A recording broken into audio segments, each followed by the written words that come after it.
तो स्टार्ट करते हैं। तो आपका पहला क्वेश्चन ऐसा है, पीटी डायग्राम, ग्राफ बहुत आते हैं, पी और टी डायग्राम आपको गिवन है और आपको इसमें ना तीन डेंसिटीज गिवन है, रो 1, रो 2, रो 3। विच of the following is correct. तो देखो आपको कुछ नहीं गिवन, आपको सिर्फ प्रेशर और टेम्परेचर का ग्राफ गिवन है और डेंसिटी के बारे में रिलेशन पूछ रहे हैं। तो अगर आप ग्राफ से देखो, प्रेशर और टेम्परेचर का ग्राफ है, डेंसिटी के बारे में आप बोल नहीं सकते। आपको क्या करना पड़ेगा, आपको इक्वेशन लगानी पड़ेगी गैस की, P V is equal to N R T या P is equal to N R T by V. और आप एन नंबर ऑफ मोल्स को क्या लिख सकते हो, छोटा मास बाय बड़ा मास, गैस का mass upon molecular mass. M और वी एक तरफ, आर के नीचे कैपिटल एम ले आओ, तो मास अपॉन वॉल्यूम क्या होता है, डेंसिटी। अब मुझे ये पता लग रहा है कि इसके अंदर जो ये प्रेशर है, ये प्रेशर है, ये प्रेशर है, ये डेंसिटी है, इनका जो रिलेशन है वो आपके सामने है। ये प्रेशर का, डेंसिटी का। अगर मैं इसकी स्लोप या टेम्परेचर का, सॉरी यहाँ पे टेम्परेचर ले लें, अगर मैं स्लोप निकाल लूँ इसकी, तो स्लोप क्या आएगी, प्रेशर बाय टेम्परेचर आएगी। तो प्रेशर बाय टेम्परेचर स्लोप है, जिसकी value rho R by M है। तो ऑब्वियसली जिसकी स्लोप ज़्यादा होगी तो उसकी डेंसिटी भी ज़्यादा होगी, क्योंकि प्रेशर बाय जो टेम्परेचर है वो स्लोप है, वो स्लोप डेंसिटी के डायरेक्टली प्रोपोर्शनल है। तो जिसकी स्लोप ज़्यादा है, किसकी स्लोप ज़्यादा है, रो 1 की स्लोप ज़्यादा है, रो 2 की कम, रो 3 की से कम है, तो सीक्वेंस मार्क कर लेना। तो कैसे देखना समझ में आ रहा है, यहाँ तक प्रेशर टेम्परेचर की जो रेशियो है वो इसकी स्लोप हो जाएगी। Sample contain mixture of helium and oxygen, ratio of root mean square speed of helium and oxygen in the sample. तो इसके अंदर देखो, जो रूट मीन स्क्वायर है, जो आरएमएस स्पीड होती है, वो इसके इक्वल होती है under root of 3 RT by M. अब टेम्परेचर के बारे में मेंशन किया नहीं गया, तो एज्यूमिंग इन टेम्परेचर दोनों गैसेस का सेम है, तो उसकी जो वेलोसिटी है वो इन्वर्सली प्रोपोर्शनल टू उसका मॉलिक्यूलर मास का अंडर रूट है। तो एक का 32 और एक का हीलियम का 4 है, इन दोनों को डिवाइड करके आपके पास क्या आ जाएगी, दोनों की रेशियो। बहुत ही बेसिक क्वेश्चन डाल रखा है, ठीक है यहाँ तक। तो बस टेम्परेचर को देखना नहीं है, कैपिटल एन के साथ इन्वर्सली प्रोपोर्शनल है अंडर रूट के साथ। नेक्स्ट है, if the root mean square velocity of hydrogen molecule at a given temperature and pressure is given. तो हाइड्रोजन की गिवन है, आरएमएस स्पीड किसकी निकालनी है, ऑक्सीजन की। सेम क्वेश्चन है, अगेन जो आरएमएस स्पीड है inversely proportional to under root of capital mass है। तो ये सॉल्व हो जाएगा, कैपिटल मास के साथ कर लेना। आंसर टेम्परेचर इसमें कोई मेंशन नहीं है, तो टेम्परेचर दोनों का सेम लेंगे, ठीक। Two vessels A and B are of same size and at same temperature.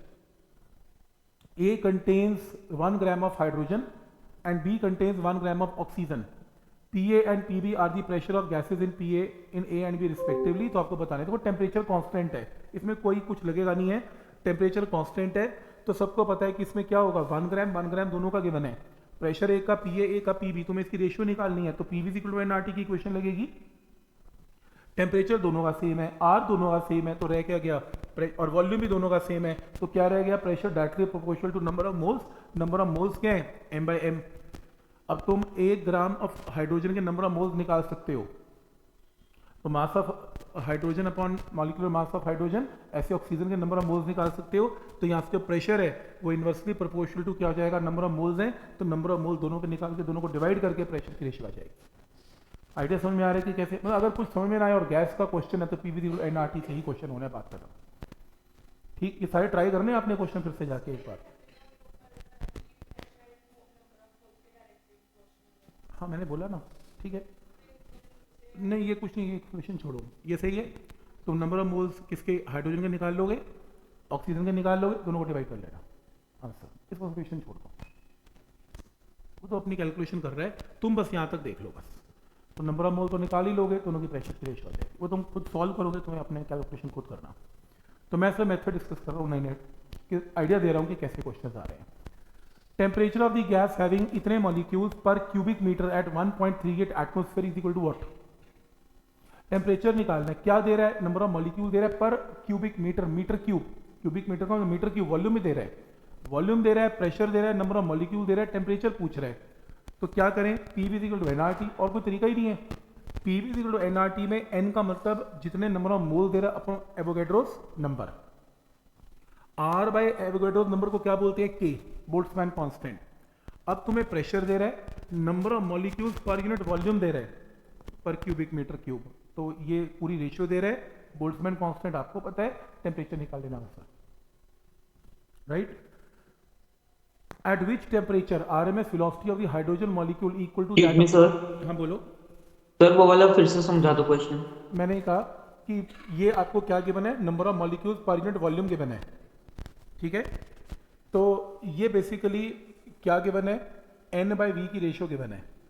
तो PV equal to NRT, N number of moles के लिए क्या करेंगे, नंबर ऑफ मॉलिक्यूल्स को एवोगेड्रो नंबर से डिवाइड किया, नंबर ऑफ मोल्स आ गए, R और N को कंबाइन किया तो K बोल्ट्जमैन कांस्टेंट आ गया। तुम्हें ये वैल्यू गिवन है एज इट इज, तुम्हें प्रेशर गिवन है, तुम्हें बोल्ट्जमैन कांस्टेंट पता है, तुम्हारे पास टेम्परेचर निकालना, टेम्परेचर आ जाएगा, राइट। ठीक है। Yes sir. Next, at which temperature the RMS velocity of the hydrogen molecule equal to that of oxygen molecule at 47। तो टेम्परेचर के साथ वेरिएशन है और मॉलिक्यूलर मास भी दोनों का डिफरेंट है, तो दोनों की RMS को इक्वेट कर देना, एक टेम्परेचर हाइड्रोजन का लेना, एक ऑक्सीजन का लेना, मॉलिक्यूलर मास हाइड्रोजन और ऑक्सीजन का।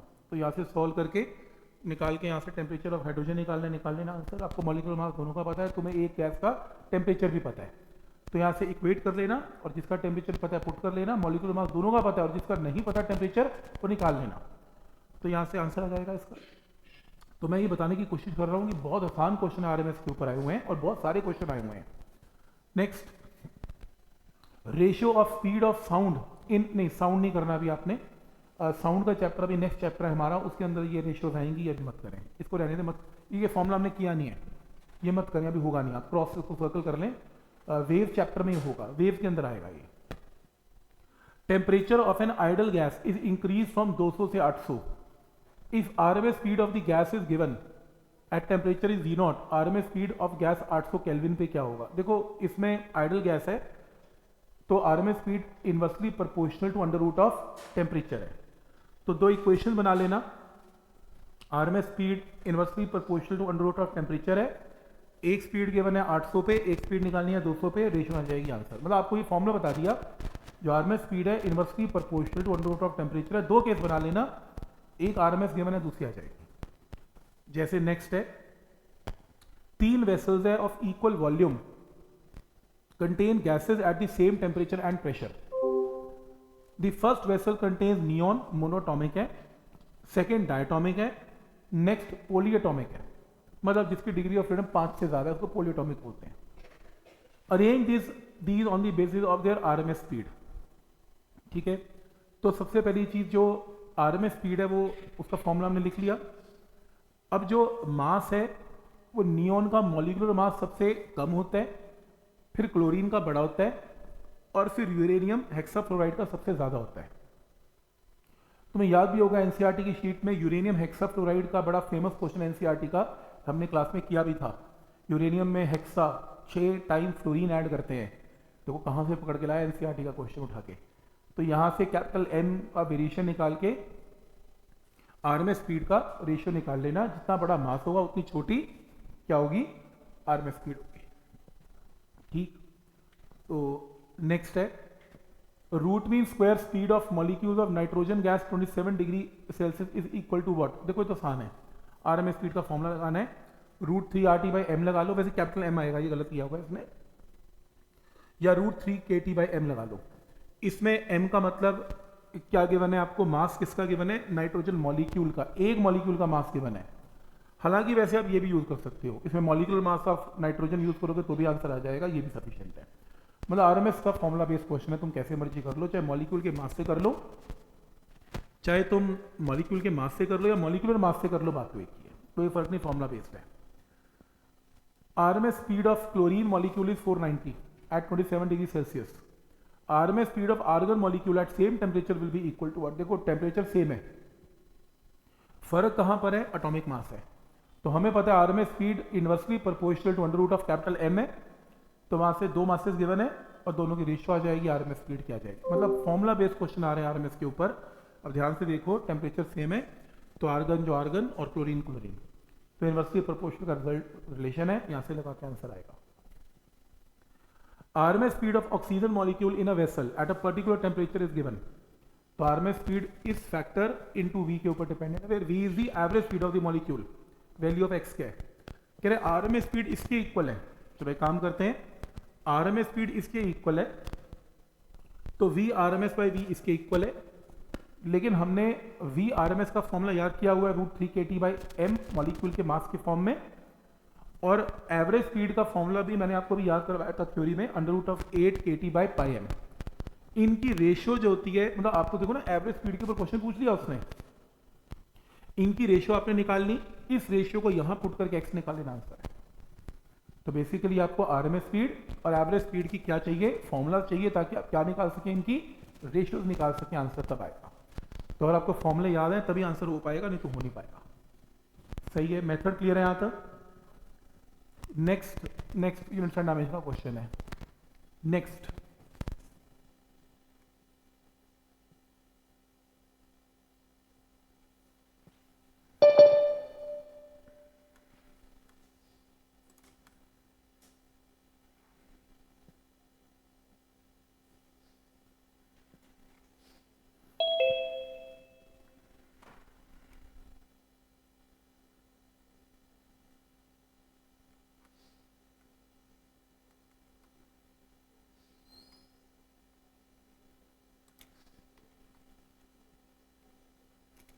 नेक्स्ट है, for 3 low density gases ABC, pressure versus temperature graphs are plotted while keeping them at a constant volume.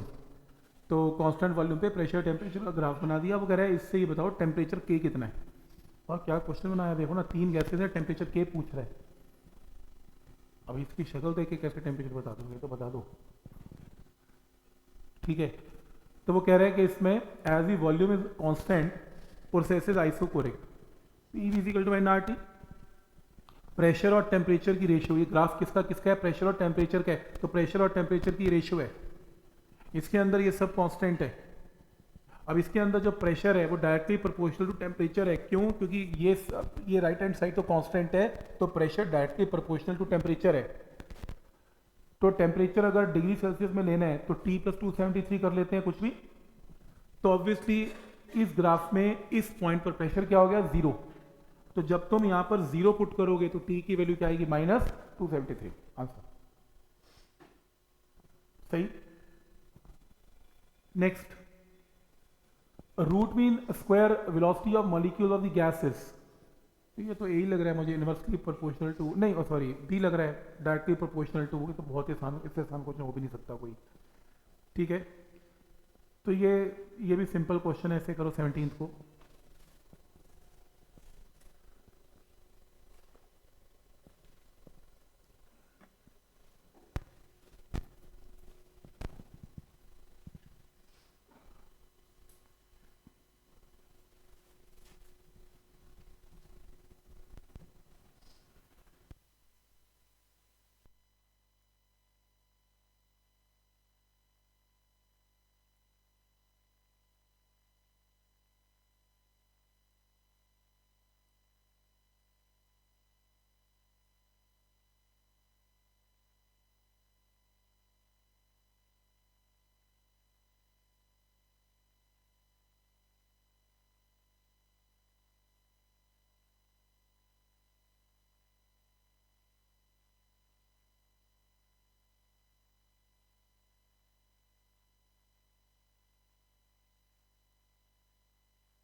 Eight 300 kelvin RMS speed of oxygen molecule is given. RMS speed given है और क्या given है, time that of average speed. ये question अभी ऐसा डाला भी था किसी ने, अभी बिल्कुल सेम क्वेश्चन है। आरएमएस स्पीड गिवन है, आरएमएस स्पीड इतने टाइम्स एवरेज स्पीड है। अब वो सेम स्टोरी हो गई ना, आरएमएस स्पीड का फॉर्मूला पता है, एवरेज का फॉर्मूला पता है, आरएमएस और एवरेज की जगह आप पुट कर दो, तो फॉर्मूला याद नहीं होगा तो क्वेश्चन कैसे होगा। फॉर्मूला पुट करो, निकाल लो यहाँ से जो अल्फा निकालना है आंसर। सही है। Pressure P and temperature T relationship of an ideal gas obeys equation PT square is constant।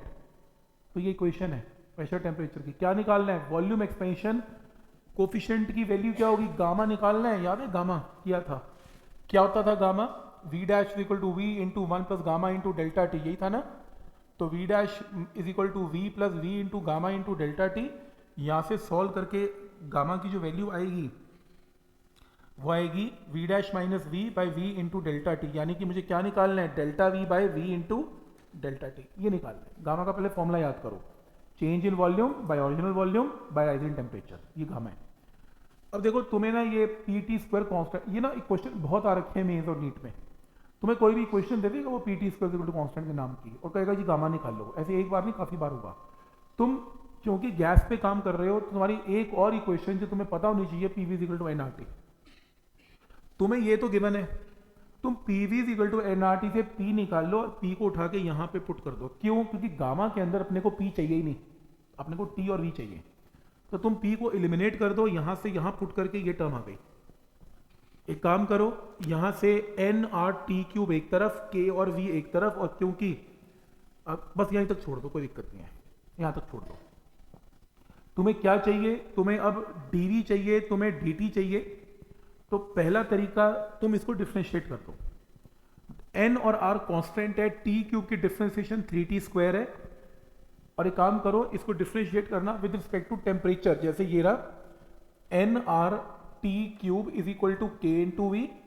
तुम यहां पर भी d बाई dt लगा दो और तुम यहां पर भी d बाई dt लगा दो, कुछ ऐसे।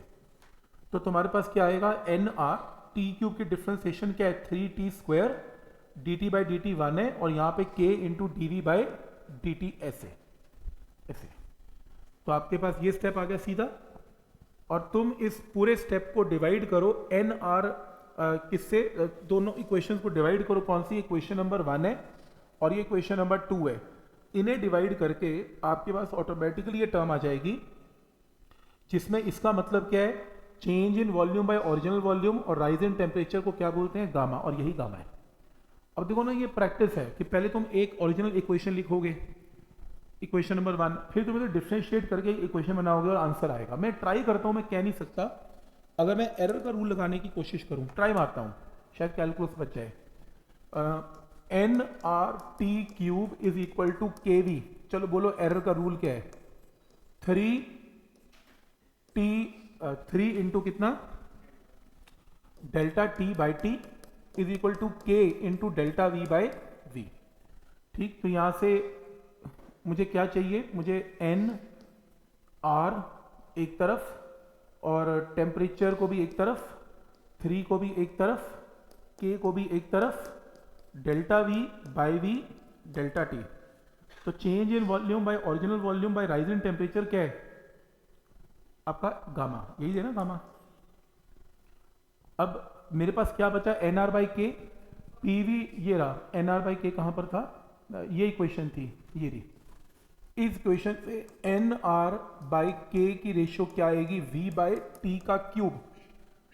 तो यहां पे अगर मैं पुट करूं nR by K V by T का, नहीं आंसर नहीं आएगा, डिफरेंशिएशन। nR और K, प्रोपोर्शनैलिटी पूछी नहीं ना, प्रोपोर्शनैलिटी नहीं पूछ रहा, इक्वालिटी पूछ रहा है, तो प्रोपोर्शनल नहीं ना, नहीं बोल सकते ना, क्योंकि देखो ना, अब कोई कहेगा nR बाई K यहाँ से पुट करके दिखाओ, फिर कैसे करेंगे। तो मेरा तो नहीं आ रहा है इसमें, nR 3 dt by T delta V by, ठीक है, nR by T 3 by K, nR by K यहीं से आएगा, nR बाई K, नहीं यार बनेगी नहीं इससे, नहीं और कोई तरीका ही नहीं है भाई, एरर से नहीं बनेगी बात, बन जाती तो अच्छा होता, ट्राई मार रहा था, नहीं हुआ तो कोई बात नहीं, क्या ही कर सकते हैं, फिर और तरीका ही नहीं है। ठीक है, तो ये सिंपल क्वेश्चन है, थ्योरी के क्वेश्चन है, आप खुद कर सकते हैं।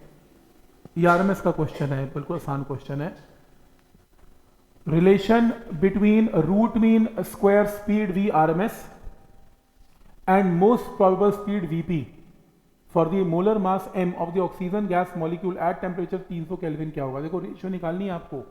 अब तुम्हें 3 फॉर्मूले याद करके जाने पड़ेंगे, वी आरएमएस, एवरेज स्पीड और मोस्ट प्रोबेबल स्पीड। और वो रेशियो पूछ रहा है इसकी, कहने का मतलब कि आरएमएस का फॉर्मूला पता है, मोस्ट प्रोबेबल का फॉर्मूला आपको लिखवाया था, इन्हें डिवाइड कर लें और टेम्परेचर को, जो टेम्परेचर गिवन है कितना 300 केल्विन, पुट करके आंसर आएगा। मतलब ये तो फॉर्मूला बेस्ड क्वेश्चन है। नेक्स्ट,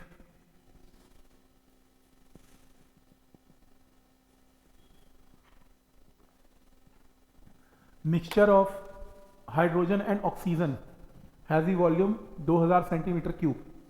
मिक्सचर का वॉल्यूम है ये।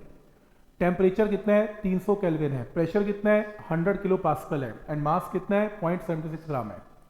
Ratio of number of molecule of hydrogen to number of molecule moles of, तो ratio of number of moles of hydrogen to the number of moles of oxygen में mixture क्या होगा।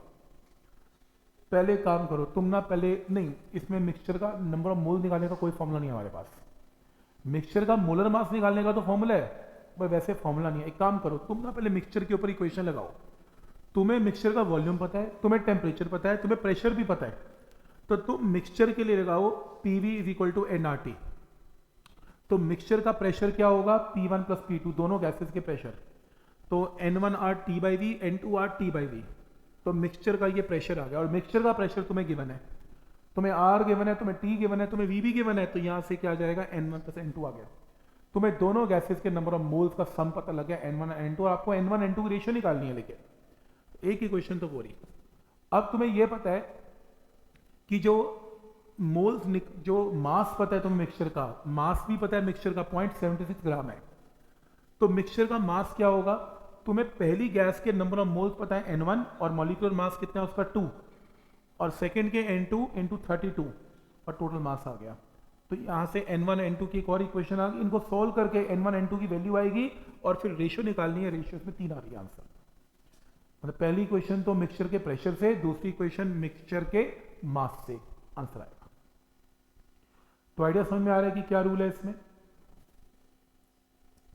For a perfect gas two pressure P1 and P2 are as shown. Graph में ये बताने कि P1 बड़ा है कि P2 बड़ा है। P2 बड़ा, ऐसा क्यों क्यों? स्लोप किसकी, वॉल्यूम और टेम्परेचर की। वॉल्यूम टेम्परेचर की स्लोप क्या देगी, ये तो तुम देखा नहीं है, प्रेशर देगी, ठीक देगी। देखो इसमें एक ग्राफ बताना है आपको, और कौन सी गैस है, परफेक्ट गैस है। देखो ठीक बोल रहे थे आप, PV = लगेगा लगेगा। तो ग्राफ किसका किसका है, वॉल्यूम और टेम्परेचर का। वॉल्यूम और टेम्परेचर PV = nRT, तो बचेगा क्या, P 1/P चला गया, तो V/P 1/P। और क्योंकि वॉल्यूम टेम्परेचर का ग्राफ है जो कि स्लोप है, अब स्लोप अगर ज्यादा है तो प्रेशर उसका कम है, क्योंकि pressure inversely proportional to the slope है। तो किसकी स्लोप ज्यादा है, P2 की स्लोप ज्यादा है, तो P2 का प्रेशर कम है। आंसर इनवर्सली प्रोपोर्शनल का रिलेशन है इसमें।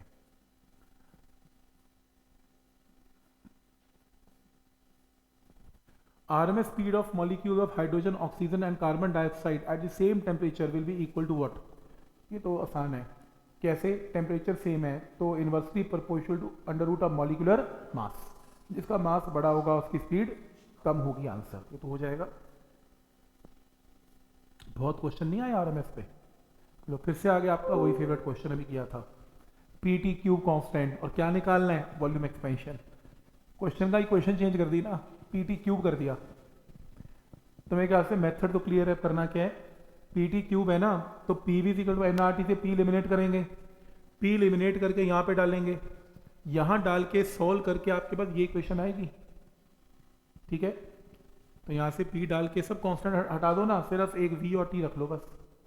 फिर डिफ्रेंशिएट करेंगे तो 4T क्यूब और इनटू, तो काम करेंगे एक बार V की पावर -1 को यहाँ स्टेप दिखाता हूँ, ये वाला, इसको डिफ्रेंशिएट कर रहे हैं, इज इक्वल टू कांस्टेंट। एक काम करते हैं इसमें, इस तरफ भी डी बाई डी टी लगाते हैं और इस तरफ भी डी बाई डी टी लगाते हैं, ऐसे ऐसे, तो ये तो जीरो हो जाएगा। तो ये क्या बनेगा, t की power 4 into d by d t of v की पावर -1, v की power -1 d by d t of t की power 4 is equal to 0। t की पावर 4 -1 v की power -2 into d v by d t plus v की power -1 4 into t का cube is equal to 0, ऐसे। तो इसको जरा सिंप्लीफाई करना, सिंप्लीफाई करके चेक करो, ये आंसर आएगा। इसको राइट साइड पे ले जाओ ना, ये जीरो चल रहा है तो नेगेटिव टर्म है। v की पावर -2 क्या होता है, 1 बाई वी का स्क्वायर। ये क्या बनेगा, 1 बाई वी, देखो वही तो कर रहा है, ये देखो वी स्क्वायर 1 बाई वी, ये रहा। तो इसको जब सिंप्लीफाई करोगे, सिंप्लीफाई करके ये टर्म आएगी। तो इस टर्म से काम करोगे, dv dt और v एक तरफ, तो स्ट्रेट अवे आंसर क्या आएगा, 4 बाई टी, और यही आंसर है गामा 4 बाई टी। मतलब आपको एक ट्रिक पता लग गया, p को एलिमिनेट करके डिफरेंशिएट करके कुछ तो हाथ में आ ही जाएगा, dv v और dt को एक तरफ करके आंसर आ जाएगा। तो आइडिया समझ में आ रहा है कि क्या रूल है इसमें।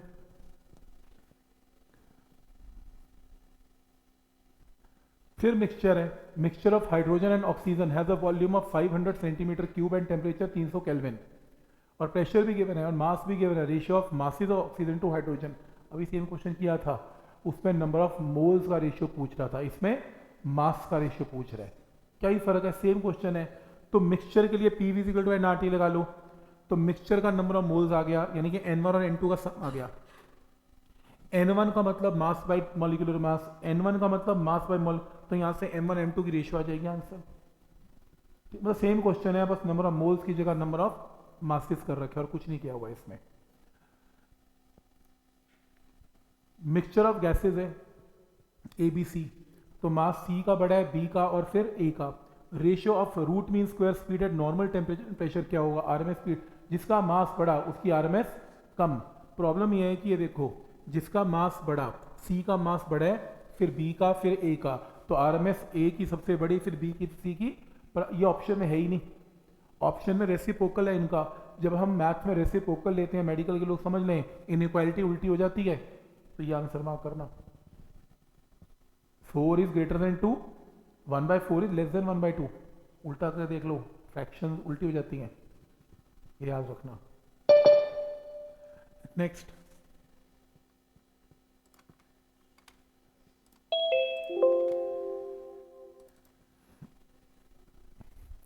which of the following graph represents the behavior of an idle gas।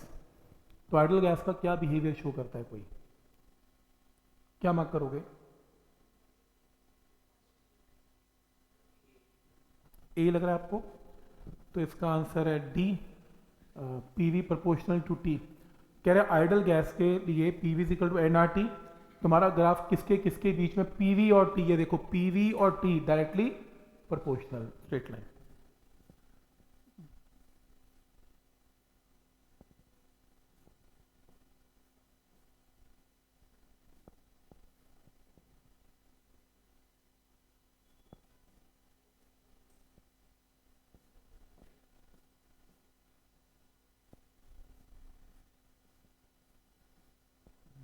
मैं ज्यूम कर रहा हूं कि ये क्वेश्चन छोटे हैं और आपके हो जाएंगे।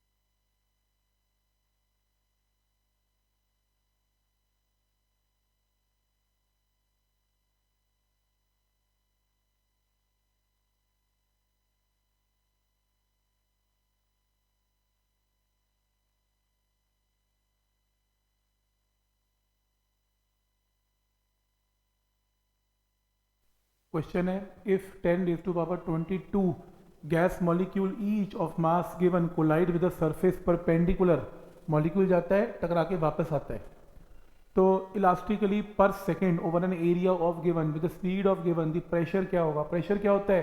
Force by area. एक मॉलिक्यूल जब जाएगा और वापस आएगा तो चेंज इन मोमेंटम क्या होगा? 2 mv। ऐसे कितने मॉलिक्यूल्स हैं? n। तो टोटल चेंज इन मोमेंटम क्या होगा? 2 mv into n। Total change in momentum को किससे डिवाइड करना है? टाइम से, क्योंकि मोमेंटम का चेंज बाय टाइम क्या होता है? फोर्स। और फोर्स को किससे डिवाइड करना है? एरिया से। निकाल लेना प्रेशर आ गया। ये तो फोर्स की प्रॉब्लम हो गई ना। तुम्हें नंबर ऑफ मॉलिक्यूल्स गिवन है, तुम्हें वेलोसिटी पता है, तुम्हें मास पता है, तुम्हें एरिया पता है और तुम्हें टाइम भी पता है, right?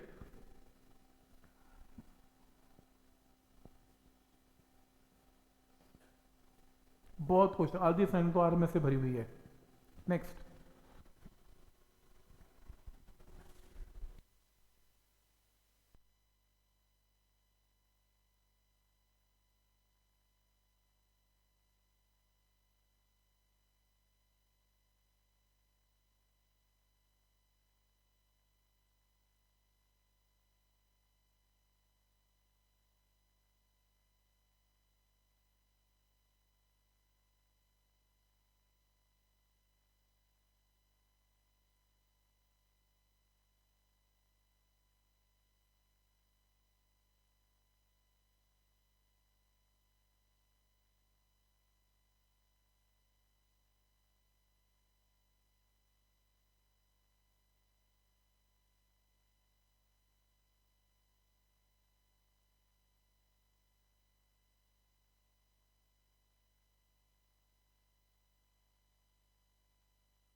total number density of molecules of a gas depend upon their distance from the origin as this। क्या गिवन है? ये नंबर डेंसिटी ऑफ मॉलिक्यूल, समझते हो ये क्या होता है? Number of molecules per unit volume, इसे नंबर डेंसिटी बोलते हैं। तो number of molecules per unit volume distance के साथ चेंज हो रहे हैं। तो अगर आप एक काम करो, एक पॉइंट से आर डिस्टेंस इधर आ जाओ या इधर आ जाओ या इधर आ जाओ या इधर आ जाओ और या बाहर आओ या अंदर आओ, तुम्हारे पास एक इमेजिनरी स्फीयर बनेगा। अगर मैं इस पॉइंट से r डिस्टेंस दूर इधर इधर इधर इधर आऊँ तो एक वॉल्यूम बनेगा फेयर का, उस वॉल्यूम में number of molecules per unit volume इसके इक्वल है, ये गिवन है। अब वो कह रहे हैं टोटल नंबर ऑफ मॉलिक्यूल्स किसके प्रोपोर्शनल है ये बताओ। अब मुझे काम करना पड़ेगा, टोटल नंबर ऑफ मॉलिक्यूल्स के लिए काम करना पड़ेगा। देखो इसका मतलब क्या है, number of molecules per unit volume, तो मैं उस स्फेयर के बीच में एक छोटा सा वॉल्यूम ले लेता हूँ dv। पूरे स्फेयर का वॉल्यूम तो मुझे पता नहीं कितना है, पर एक छोटा वॉल्यूम लेता हूँ dv। उस छोटे वॉल्यूम में नंबर ऑफ मॉलिक्यूल्स कैसे आएंगे, number of molecules per unit volume को छोटे वॉल्यूम से क्या कर देना है, मल्टीप्लाई। तो क्या आएंगे, नंबर ऑफ मॉलिक्यूल्स आएंगे। और इसमें कितने कितने मॉलिक्यूल्स हैं इसकी लिमिट लगेगी। अब लिमिट कैसे लगेगी इसको ध्यान से देखना।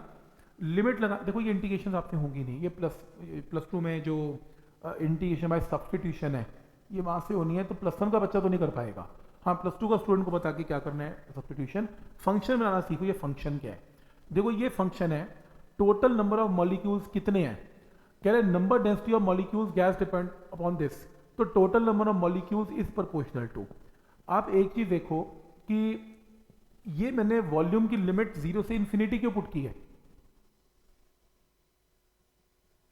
क्योंकि एक पॉइंट से r डिस्टेंस दूर यहां गया, उस पर नंबर ऑफ मॉलिक्यूल्स इतने। अब r तो फिक्स नहीं ना, वेरिएबल है r तो। अब r तो तुम सेंटर पे आ जाओगे तो r 0, तुम r बढ़ाते जाओ बढ़ाते जाओ बढ़ाते जाओ बढ़ाते जाओ बढ़ाते जाओ तो आखिरी में क्या आएगा, इन्फिनिटी। तो वॉल्यूम 0 से लेके इनफाइनाइट तक कितने मॉलिक्यूल हो सकते हैं ये क्वेश्चन है। तो वॉल्यूम की लिमिट क्या पुट की, 0 से इन्फिनिटी, और तुमने n की वैल्यू पुट कर दी। इसके आगे का काम स्मॉल वॉल्यूम, एक स्फेयर का स्मॉल वॉल्यूम क्या लिया करते थे, 4πr² इंटू dr। याद है रोटेशनल मोशन में बहुत किया था, 4πr² को dr से मल्टीप्लाई। इसके आगे का काम प्लस टू के मैथ्स के टीचर बताएंगे, बाय सब्स्टिट्यूशन करना है। हमारा काम बस यहीं तक था, ठीक है यहाँ तक। तो अभी प्लस वन में तो नहीं हो पाएगा, पर मैंने आपको फंक्शन सिखा दिया, ये फंक्शन कैसे बन रहा है, इसको स्टार्ट कैसे करना है।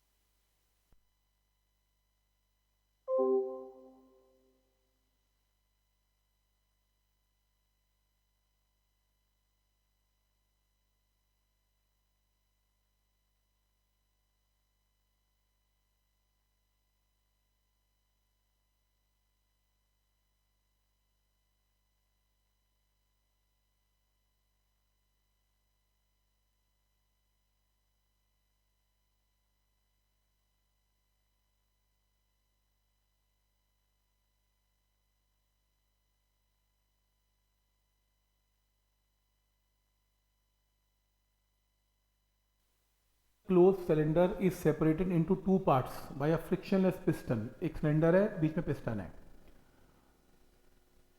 पिस्टन का मास m है और नेग्लिजिबल थिकनेस है। Piston is free to move along the length of the cylinder. Length of the cylinder above the piston is L1 और below the piston is L2 such that L1 greater than L2। मतलब एक cylinder के दो हिस्से बांट लिए, ऊपर का L1 नीचे का L2। Each part of the cylinder contains n moles of an ideal gas at equal temperature T. If piston is stationary, its mass is m। तो वो कह रहे हैं कि मास की वैल्यू क्या होगी, निकाल के दिखाओ। पिस्टन स्टेशनरी है और इधर भी गैस है इधर भी गैस है, तो इक्विलिब्रियम मेंटेन्ड है। तो कैसे बनेगा, ऐसा बनेगा। ये पिस्टन है, इमेजिन कर लो ये लेंथ L1 है ये L2 है, नंबर ऑफ मोल्स कह रहे दोनों में सेम है।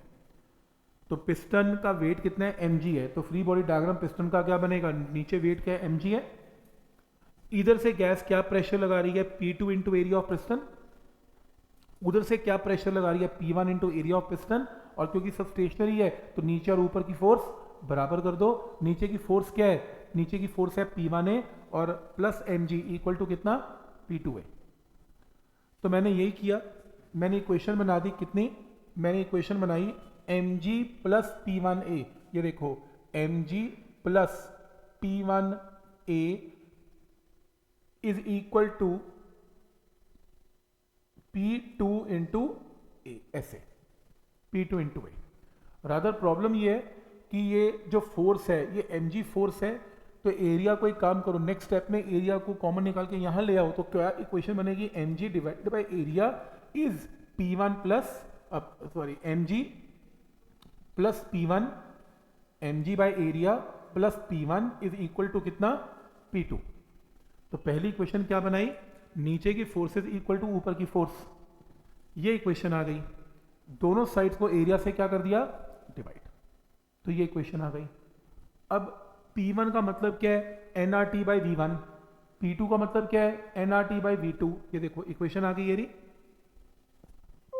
ठीक। इसके अंदर वॉल्यूम क्या है, V1 क्या है, एरिया इंटू लेंथ वॉल्यूम है। इसका वॉल्यूम क्या है, एरिया इंटू L2 वॉल्यूम है। सॉल्व कर लो, निकाल लो, एम आ गया। पॉइंट समझ में आ रहा है क्या करना है।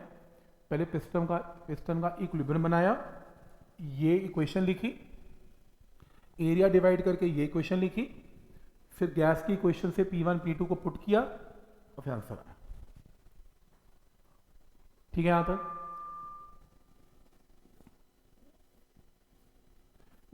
ये मेरी बुकलेट में किया हुआ है, मॉलिक्यूल टकरा के जा रहे हैं इलास्टिक कोलिजन की तरह, किया भी था हमने ये।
रेडियस r, एक एयर बबल है, रेडियस r है, वो bottom of the surface of the lake से, जो बॉटम ऑफ द लेक है वहां पे उसका रेडियस कितना है, 5/4 r है।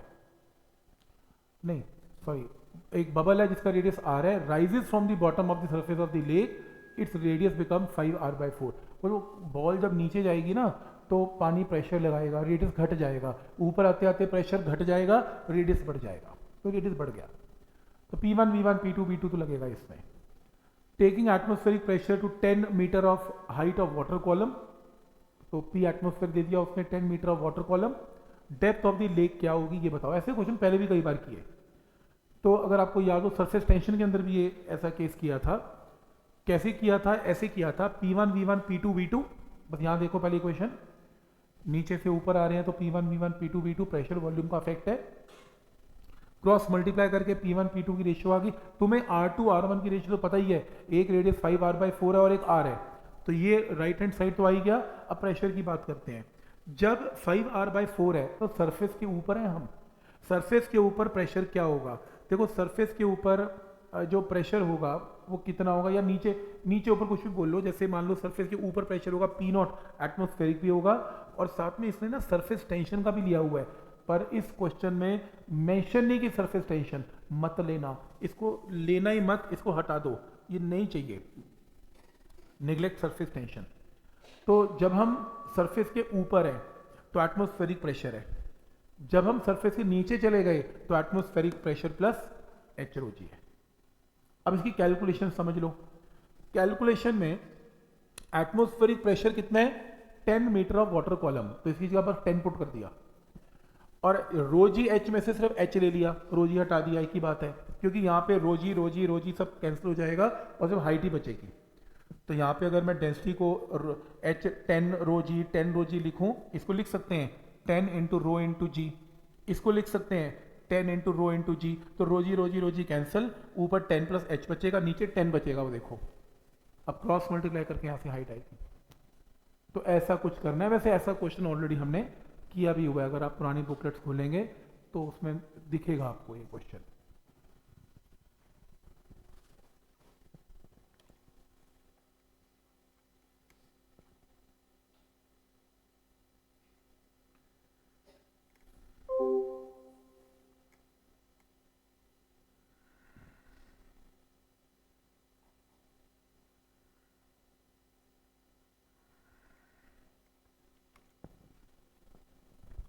Temperature of an open room of volume given increases from 17 to 27 due to sunshine. गर्मी पड़ी, धूप पड़ी और 27 टेम्परेचर हो गया। Atmospheric pressure in the room remains 1 into 10 की power 5 pascal. If Ni and Nf are the number of molecules in the room before and after heating, तो Nf और Ni का डिफरेंस क्या होगा? देखो और तो कोई तरीका है नहीं, PV इक्वल टू nRT तरीका है। हमने एक क्वेश्चन किया भी था क्लास में, गैस लीक हो गई है कंटेनर में से, नंबर ऑफ मॉलिक्यूल्स कितने लीक हुए ये बताओ, ये सेम क्वेश्चन तो है। तो इसके अंदर क्या करेंगे, PV is equal to nRT, N is equal to PV by R into t. तो पहले टेम्परेचर 300 है और फिर टेम्परेचर 290 है, केल्विन में कन्वर्ट कर लेना। इतने नंबर ऑफ मोल्स गए, उसे नंबर ऑफ मोल्स नहीं पूछे, उसने मॉलिक्यूल्स पूछे। कोई बात नहीं, तुम एक काम करो, तुम यहाँ पर नंबर ऑफ मॉलिक्यूल्स बनाना चाहते हो तो number of molecules Avogadro number से डिवाइड कर लेना और ये रहा आपका एवोगैड्रो नंबर, सॉल्व कर लेना आंसर। तो नंबर ऑफ मोल्स कितने लीक हुए ये तो आते ही हैं, और नंबर ऑफ मोल से मॉलिक्यूल्स कैसे बनाने हैं वो आपको केमिस्ट्री से आते हैं। Which of the following shows correct relationship between pressure and density rho of an ideal gas at constant temperature? Pressure और डेंसिटी का ग्राफ प्लॉट करना है। तो प्रेशर और देखो इक्वेशन तो एक ही आती है, PV इक्वल टू nRT, और तो कुछ आता भी नहीं है। अब वो क्या कह रहे हैं इसमें कि इसके अंदर एट कांस्टेंट टेम्परेचर है, जब टेम्परेचर कांस्टेंट तो PV is equal to constant है, और क्योंकि डेंसिटी के साथ रिलेशन है तो वॉल्यूम को मास बाय डेंसिटी पुट कर लो। मास तो वैसे ही कांस्टेंट है तो pressure directly proportional to density, तो ग्राफ स्ट्रेट लाइन बनेगा, तो इसका आंसर डी बनेगा। ठीक, next, in an ideal gas at temperature T, average force that a molecule applies on the wall of the closed container depends on T as T raised to power Q। तो Q की जो value है वो किसके equal है? तो कह रहा है कि जो एवरेज फोर्स है वो टेम्परेचर के साथ कैसे रिलेटेड है ये निकालो। अब एवरेज प्रेशर तो सुने, अब ये एवरेज फोर्स की बात कर रहे हैं। देखो जो एवरेज फोर्स है वो इसने ऐसे निकाल ली, वॉल्स ऑफ कंटेनर पे एवरेज फोर्स क्या होती है किसी भी मॉलिक्यूल की? मॉलिक्यूल जाता है mv, वापस आता है mv, चेंज इन मोमेंटम एक मॉलिक्यूल का 2mv अपॉन टाइम। मॉलिक्यूल जब जाके वापस आता है तो जाने की लेंथ l है, आने की लेंथ l है, तो टोटल डिस्टेंस 2l कवर करता है विद वेलोसिटी ऑफ v। तो जो टाइम है वो इनवर्सली प्रोपोर्शनल टू वेलोसिटी है। तो एक काम क्यों नहीं करते, टाइम को inversely proportional to velocity put करो, यानी कि टाइम की जगह डिनोमिनेटर में 1/v पुट कर दो, v ऊपर जाके मल्टीप्लाई हो जाएगा, v स्क्वायर बन जाएगा, तो force directly proportional to velocity का स्क्वायर हो जाएगा। और हमें ये पता है ये वेलोसिटी कौन सी होती है, RMS, और RMS वेलोसिटी क्या होती है, टेम्परेचर के directly proportional to under root of T.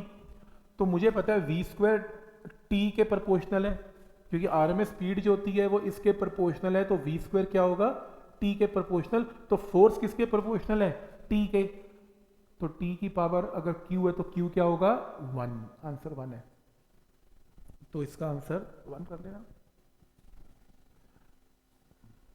ये लो,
An open glass tube is immersed in a mercury in such a way that 8 centimetre extends above the mercury level. Mercury में tube को डाला, open tube है, close तो है नहीं, 8 centimetre जो है उसमें मरकरी के ऊपर है. Open end of the tube is then closed, बंद कर दिया. जैसे वो टॉर्सलीज की क्वेश्चन थी, वो बैरोमीटर करता था, क्लोज करके उल्टा कर दिया. अब वो कह रहा है end tube is raise vertically up and additional कितना 46 सेंटीमीटर. तो सील कर दिया ऊपर को और ट्यूब को रेज वर्टिकली अप, ऊपर खींच दिया, ऊपर ले आए एडिशनल 46. पहले कितना था 8, अब कितने 46 मरकरी के बाहर है tube. What will be the length of the air column above the mercury in the tube now. तो एयर कॉलम की लेंथ बताओ कितनी है. तो डायग्राम कुछ ऐसा है. पहले तुमने मरकरी के अंदर ट्यूब को डाला, एटमॉस्फेरिक प्रेशर था यहां पर और 8 सेंटीमीटर एयर कॉलम है. फिर तुमने क्या किया, इसको क्लोज कर दिया, बंद कर दिया, ऊपर से मरकरी को डाला. तो मरकरी अब 8 प्लस 46 ज्यादा कितना था, 46 था ना, 46, 8 और 46 मिला के कितना हो गया 54 हो गया. आपको ये बताना है एयर कॉलम इसमें कितना है. मरकरी ना थोड़ी ऊपर आ गई इसमें. क्यों ऊपर आई, मरकरी भी कभी ऊपर आती है, मरकरी तो नीचे गिरती है. मरकरी तो नीचे गिरती है, इसमें कैसे ऊपर चढ़ाई थोड़ी सी. वो इसलिए मरकरी यहां पर ऊपर क्यों नहीं चढ़ी, क्योंकि एटमॉस्फेरिक प्रेशर दबा रहा है इस नीचे.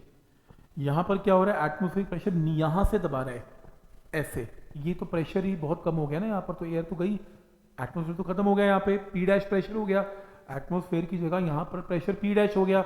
यहां एटमॉस्फेयर ने दबाया तो इस तरफ एटमॉस्फेयर ने कितना प्रेशर लगाया, पी नॉट. और इस पॉइंट पर प्रेशर क्या लगेगा, पी नॉट.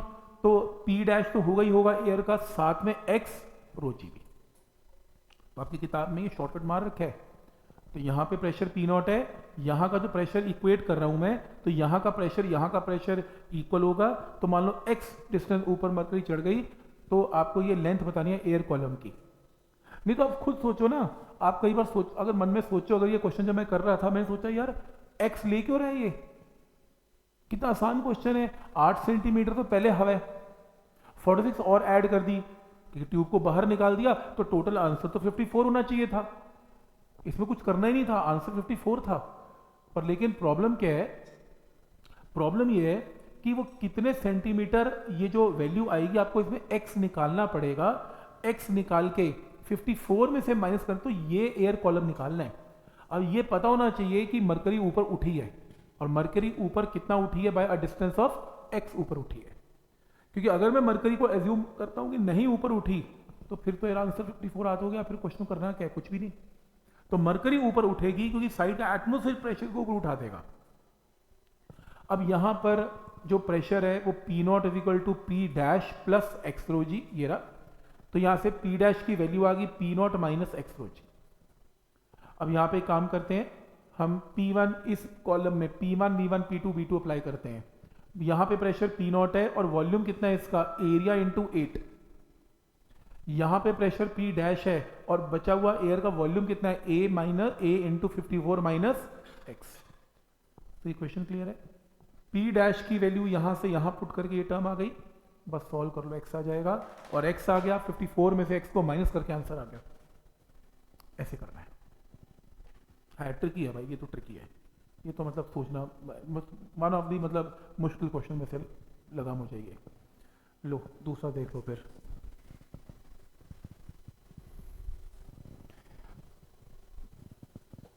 अब स्टार्ट है game.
An ideal monatomic gas is confined in a cylinder by a spring loaded by a piston of cross section given. तुम्हें एक स्प्रिंग दे दिया, एक पिस्टन दे दिया, पिस्टन स्प्रिंग से कनेक्टेड है, और एक हीटर दे दिया, हीटर ताकि गैस को गर्म कर सके। अब क्या क्या दे रहा है वो आपको, क्रॉस सेक्शन दे रहा है इसका पिस्टन का, इनिशियली गैस का टेम्परेचर दे रहा है, वॉल्यूम दे रहा है, तो यहाँ पर इसमें T1 और V1 दोनों दे रहा है, स्प्रिंग रिलैक्स्ड है, बिल्कुल खींचा या दबा नहीं हुआ, गैस इज हीटेड ताकि piston move slowly out by 0.1, gas को गर्म किया, पिस्टन राइट चला गया तो स्प्रिंग कंप्रेस हो गया बाय 0.1।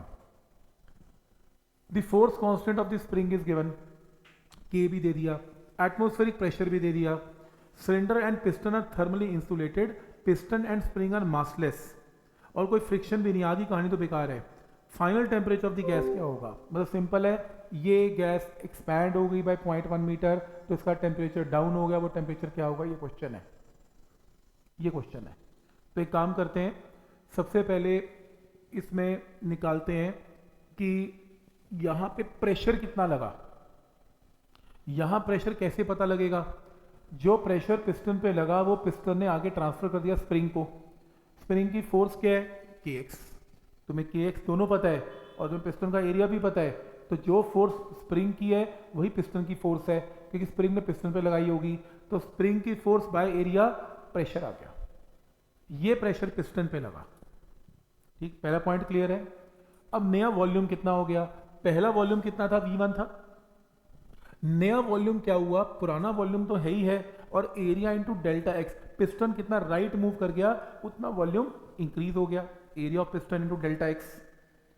तो ये स्टेप क्लियर है। V2 V1 तो है ही है, मान लो पिस्टन राइट चला गया, और अगर पिस्टन थोड़ा सा आपका राइट चला गया, यहाँ पे राइट चला गया, कितना राइट चला गया, जितना स्प्रिंग एक्सपैंड हुआ, इसको एरिया से मल्टीप्लाई कर दो तो क्या आ जाएगा, नया वॉल्यूम, इतना बढ़ गया वॉल्यूम, इतना बढ़ने का मतलब इतना तो था ही था, एरिया इंटू डेल्टा एक्स भी बढ़ गया, तो नया वॉल्यूम आ गया V2। अब V2 आ गया, नया प्रेशर क्या आया, पहले प्रेशर कितना था, P1, अब नया प्रेशर क्या आया, और पहले प्रेशर था कितना, एटमॉस्फेरिक प्रेशर, वो दे ही रहे, P1 की वैल्यू तो एटमॉस्फेरिक प्रेशर के इक्वल दे ही रहे। नया प्रेशर क्या हुआ, पुराना प्रेशर तो गैस में था ही था, साथ में पिस्टन का जो प्रेशर लगा वो भी इसमें ऐड हो गया, तो पिस्टन का कितना प्रेशर ऐड हुआ, इतना प्रेशर, तो ये नया प्रेशर आ गया। अब पुराना वॉल्यूम पता है, नया वॉल्यूम पता है, पुराना प्रेशर पता है, नया प्रेशर पता है, पुराना टेम्परेचर भी पता है, नया टेम्परेचर निकालना है, गैस की इक्वेशन लगा दो, P1 V1 T1 P2 V2 T2 T2 निकाल लो आंसर। तो यहाँ पर सारी गेम किसकी है, वॉल्यूम की और प्रेशर की, नया वॉल्यूम क्या हुआ और नया प्रेशर क्या हुआ। ठीक है, लो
thin tube sealed at both ends 100 centimetre long, 100 centimetre की ट्यूब है, इट लाइज हॉरिजॉन्टली, दिख रहे, मिडल 20 सेंटीमीटर कंटेनिंग मरकरी, ये शेडेड मरकरी है इसमें लाइनों वाली, और दो इक्वल एंड है L0 L0, containing air at standard atmospheric pressure, तो इसमें एटमॉस्फेरिक प्रेशर है।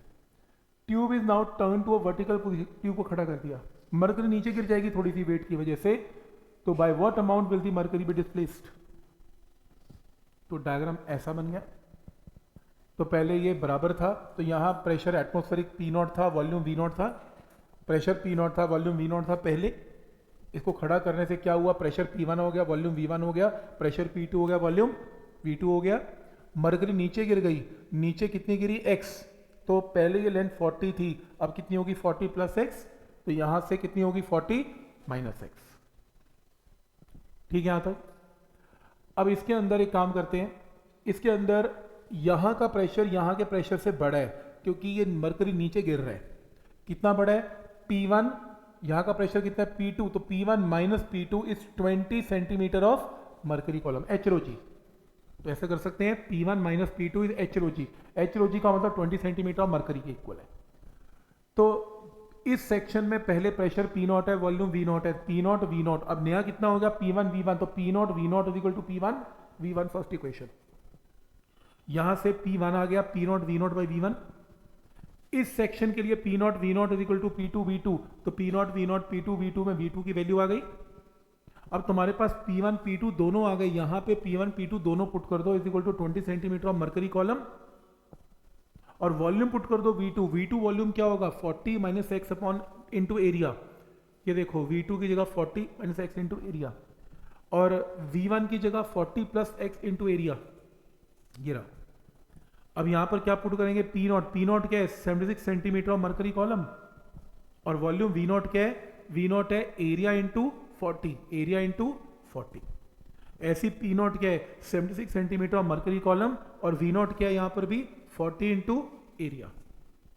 तो इसे अब सॉल्व करना है आपको, तो यहां से काम करते हैं 70 सेंटीमीटर ऑफ मरकरी, देखो mercury column mercury column mercury column तो कैंसिल हो जाएगा, क्योंकि मैं अननेसेसरी रो इंटू जी रो इंटू जी रो इंटू जी करूंगा, कैंसिल हो जाएगा। बचेगा क्या सिर्फ 76 कॉमन आ गया, एरिया कॉमन आ गया, 40 कॉमन आ गया, एरिया कॉमन आ गया, तो ये इज इक्वल टू 20। सॉल्व कर लो एक्स आंसर। ये भी सही क्वेश्चन है। पॉइंट समझ में आ रहा है कि क्या लॉजिक है इसमें। लो मैं बता देता हूँ इस पूरे चैप्टर में ये मेंस की बुक कैसे लिखी गई है। पहले 50 से 60 क्वेश्चन जितने भी हैं 50 के आसपास, ज़्यादातर क्वेश्चन आरएमएस के ऊपर थे, एक ही टाइप के क्वेश्चन देख रहे थे। अब ये जो क्वेश्चन चल रहे हैं वो पीवी इक्वल टू एनआरटी पे चल रहे हैं, गैस मतलब कभी मरकरी नीचे कभी मरकरी ऊपर, ट्यूब के ऊपर चल रहे हैं।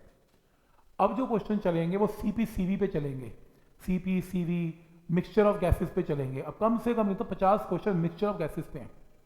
फिर अगला जो 50 क्वेश्चन है या 20 क्वेश्चन है वो एवरेज और मीन फ्री पाथ पे है, तब ये केटीजी खत्म होगा। तो ये 3-4 टाइप के क्वेश्चंस की कैटेगरी बार बार आ रही है। तो अब हम शुरू कर रहे हैं अगला पार्ट इसका सीपी और सीवी पे, या law of equi partition energy पे बहुत क्वेश्चन हैं, अभी चलेंगे। ये क्वेश्चन ज़्यादा इंटरेस्टिंग है, ये वाला पार्ट ज़्यादा बेटर है। पिछला पार्ट थोड़ा सा बीच में टफ था। गैस की क्वेश्चन, अभी ट्यूब वाले क्वेश्चन आसान थोड़ी ना है, सुनने में ठीक लग रहे हैं, अभी ना कर रखे हो तो कैसा लगेगा, अभी कर लिए तो ठीक है।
Thermally insulated vessel contains an ideal gas of molecular mass m.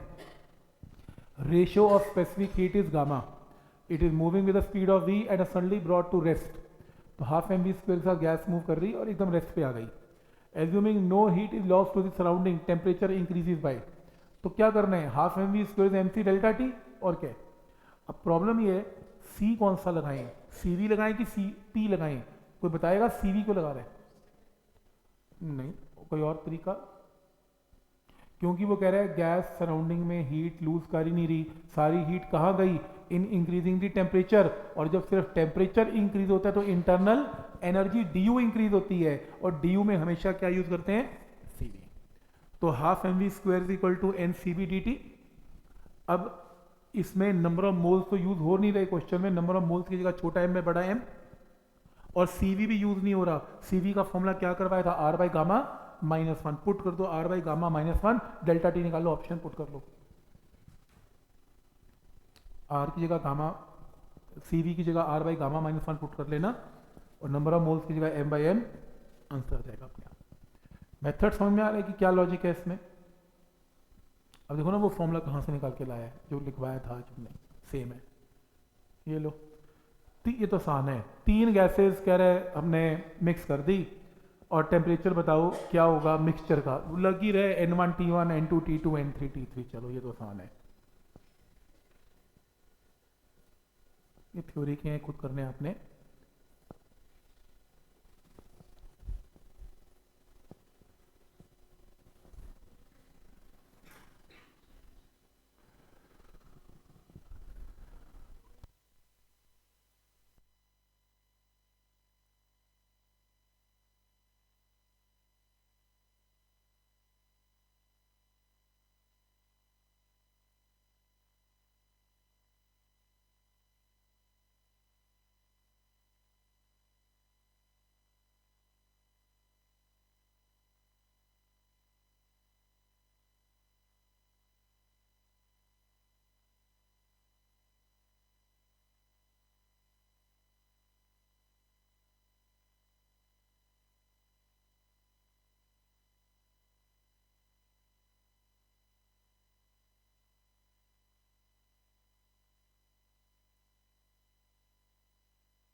Point 056 kg of nitrogen is enclosed in a vessel at a temperature of 127 degrees Celsius. Amount of heat required to double the speed of its molecule is equal to what? देखो double the speed करनी है. आप मुझे ये बताओ कि अगर speed R M S double हो रही है, आर एम एस स्पीड होती क्या है, आर एम एस स्पीड जो होती है वो directly proportional to under root of temperature है. बस मुझे ये बताओ अगर आप इसे डबल करना चाहते हो तो टेम्परेचर कितने टाइम करोगे, 4 टाइम्स. टेम्परेचर 4 टाइम्स तो हो तो गया 127 जो है 127 टेम्परेचर है. 127 टेम्परेचर का मतलब है कि टेम्परेचर अगर T है तो अब टेम्परेचर 4 टाइम्स हो जाएगा, क्योंकि आरएमएस स्पीड को डबल करने के लिए टेम्परेचर 4 गुना ज़्यादा करना पड़ेगा. तो समझ में आ रहा है T और 4T को यूज़ किया. तो ये पहला स्टेप ये दिखा रहा है, मैंने आपको ओरली बता दिया. अब अगर कितनी हीट देनी पड़ेगी, एन सी डेल्टा टी. अब सी वी क्यों यूज़ किया, क्योंकि अमाउंट ऑफ हीट में तो हीट में तो सीवी भी यूज होता है, सीवी भी यूज होता है. वो क्या कह रहे हैं, टू डबल दी स्पीड. देखो तुम्हें सिर्फ स्पीड को डबल करना है, और स्पीड सिर्फ टेम्परेचर डिपेंडेंट है. तो बेसिकली तुम्हें सिर्फ टेम्परेचर 4 टाइम्स करना है, और टेम्परेचर इंक्रीज करने के लिए हमेशा सीवी ही यूज होगा, यानी कि you want to increase the internal energy t u. तो सीवी यूज होगा. तो यहाँ पर क्या यूज करेंगे, सीवी. 5/2R monoatomic. कौन सी गैस है ये, नाइट्रोजन है. तो नाइट्रोजन के लिए 5/2R डायटोमिक है. तो यहाँ पर N की वैल्यू कितनी है, मास गिवन है इसमें, मास गिवन है, मास गिवन है, इसको कैपिटल M से डिवाइड करके नंबर ऑफ मोल्स आ गए, CV आ गया, टेम्परेचर डिफरेंस आ गया. तो कैपिटल T तो आपको 127 डिग्री सेल्सियस 400 केल्विन पता ही है, आंसर आ गया.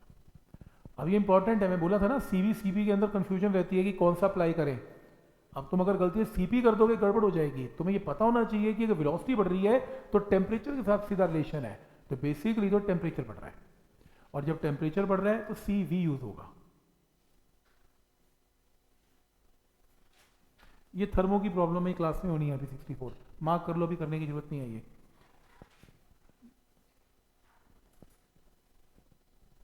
ये देखो नई नई चीजें देखो इसमें क्या आ रही हैं, बड़ा इंपॉर्टेंट है यार, ये क्वेश्चन गलत हो जाएगा ना फोन रखा हो तो। बहुत क्वेश्चन है डिग्री ऑफ फ्रीडम के। तो कह रहा है translation degree of freedom and rotational degree of freedom of CH4 molecule is equal to what. बहुत क्वेश्चन है CH4 पे। CH4 लीनियर स्ट्रक्चर नहीं है, कैसा भी लीनियर नहीं है। अगर लीनियर नहीं है ना तो वो 3D में घूम सकता है, तो इसकी 3 ट्रांसलेशन और 3 रोटेशन है आंसर। जो लीनियर होते हैं वो उसकी रोटेशन की 2 होती हैं, अदरवाइज 3 होती है, तो आंसर 3 और 3 मार्क कर लेना। तो आंसर क्या है इसका? डी। ठीक, next, specific heat at constant pressure CP की वैल्यू क्या होगी बताओ, और ये गिवन है, तो इसको देख के सीपी बताओ क्या होगा। ठीक, नया टाइप का क्वेश्चन है, तो क्या करना है, ये गिवन है। ठीक, इसके अंदर जो अगला स्टेप है, देखो इसके अंदर क्या क्या चीजें गिवन है। हाँ, कांस्टेंट प्रेशर है, ओके, प्रेशर कांस्टेंट पे काम होना है, तो हमेशा की तरह तुम इसे डिफ्रेंशिएट कर दो। डिफ्रेंशिएट करो तो क्या आएगा? पी डी वी आएगा, या पी इंटू चलो 2v इंटू डी वी आएगा, और आर इंटू डी टी आएगा। यहां से पी डी वी आ गया। पी डी वी पता है क्या होता है? वर्क डन होता है। वैसे ये क्वेश्चन फर्स्ट लॉ का है, हमने क्लास में करना है अभी, और अभी करवा देता हूं। फर्स्ट लॉ के अंदर डी क्यू निकालना है, तो d W P d V, और डी यू की जगह कितना? C we d T, 1 C we d T. P d V की value R d T by 2v ये पुट कर दी। ठीक, डी टी को कॉमन निकाल के इसके नीचे ले आए। D q by d t क्या होता है? सीपी, क्योंकि d q is equal to 1 CP d t होता है, तो CP is equal to d q by d t, क्योंकि मुझे पता है कि जो डी क्यू होता है, मैंने लिख देता हूं, d q is equal to 1 CP d t, तो यहां से d q by d t is CP, इसकी जगह सीपी, आंसर मार्क कर लो।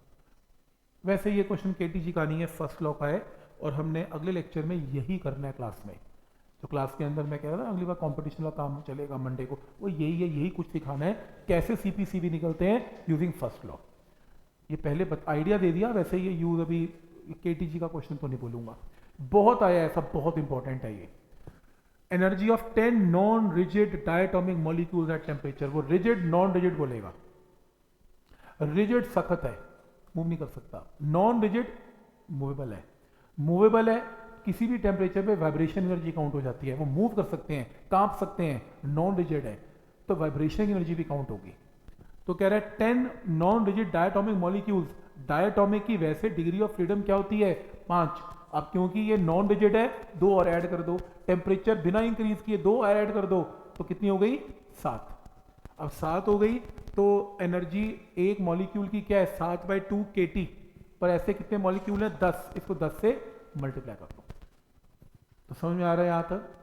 क्योंकि एक मॉलिक्यूल की एनर्जी हमने कर रखी है, एक मॉलिक्यूल की 1 डिग्री ऑफ फ्रीडम की ½ kT, f degree of freedom की f/2 kT, और 10 मॉलिक्यूल की इंटू 10, तो यहाँ जो डिग्री ऑफ फ्रीडम है वो 7 यूज करना है।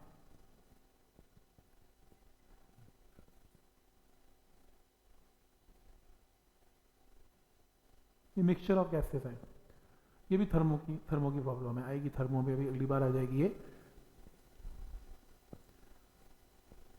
ये मैं थोड़ा छोड़ दिया, ½ kT याद है, 3/2 kT, 5/2 kT, अपने एनसीईआरटी के अंदर बेसिक करते हैं। Law of equi partition energy के, एनर्जी के फॉर्मूलाज नहीं है, कोई बहुत बड़ी बात नहीं है, ये मैंने करवाया भी था, फिर से कर लो।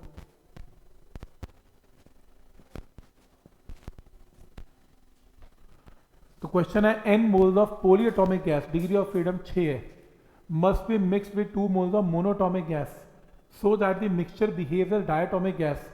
मिक्सचर ऑफ गैसेस का एक गैस कौन सी है? पॉलीएटॉमिक है। एक गैस कौन सी है? मोनोटॉमिक है। नंबर ऑफ मोल्स पता नहीं और ये पता है, तो मिक्सचर डायटोमिक है, तो बताओ n क्या है? मिक्सचर का डिग्री ऑफ फ्रीडम कराया था मैंने, सीधा फॉर्मूला लगा दो ना, तो मिक्सचर का जो इक्वलेंट मिक्सचर का जो डिग्री ऑफ फ्रीडम है वो कितना गिवन है, डायटोमिक 5 है। तो नंबर ऑफ मोल्स ए के एन है, पोलीटोमिक 6 है, तो एक 2 और 3 है और एन ऑफ 1 सर कुछ भी नहीं है, फॉर्मूला यूज कर लेना mixture of degree of freedom का, लिखवाया था ना बुकलेट में सेम क्वेश्चन।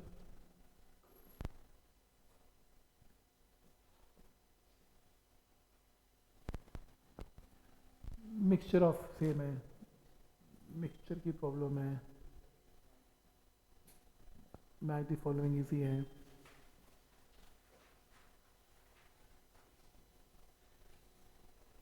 ये तो बहुत आसान है, 3/2 KT 5/2 KT, ये खुद ट्राई करने हैं आपने।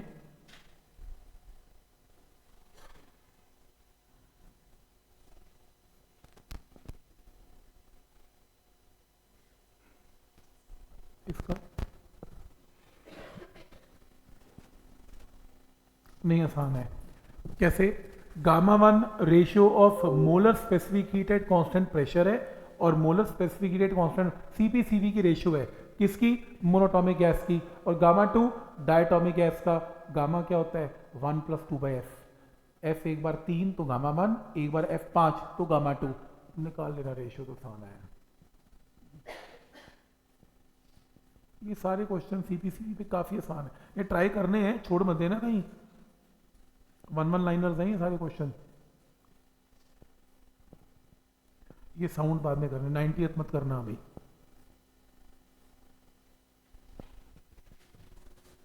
Next, a gas has n degree of freedom, n degree of freedom, the ratio of specific heat of gas at constant volume तो specific heat of gas at constant pressure will be equal to what, CpCv निकालना है, degree of freedom n है। इसका answer ऐसे नहीं आ जाएगा degree of freedom का, f वो gamma is equal to 1 + 2/f करके देखें, gamma is equal to 1 + 2/n, तो क्या आंसर है इसका, एक बार चेक करना है, बी, नहीं बी तो आया ही नहीं यार, नहीं मेरा क्या आया था अभी, मैं फिर से कर रहा हूँ, n डिग्री ऑफ फ्रीडम है, ये लो, तो gamma is equal to 1 + 2/n, तो क्या आएगा n + 2 डिवाइडेड बाय n, उल्टा कैसे है, अच्छा ठीक है, कांस्टेंट वॉल्यूम टू Cp/Cv नहीं Cv/Cp पूछा है इसलिए, Cv/Cp, तो Cv/Cp पुट कर देना, ठीक है, तो आंसर आ गया, डन।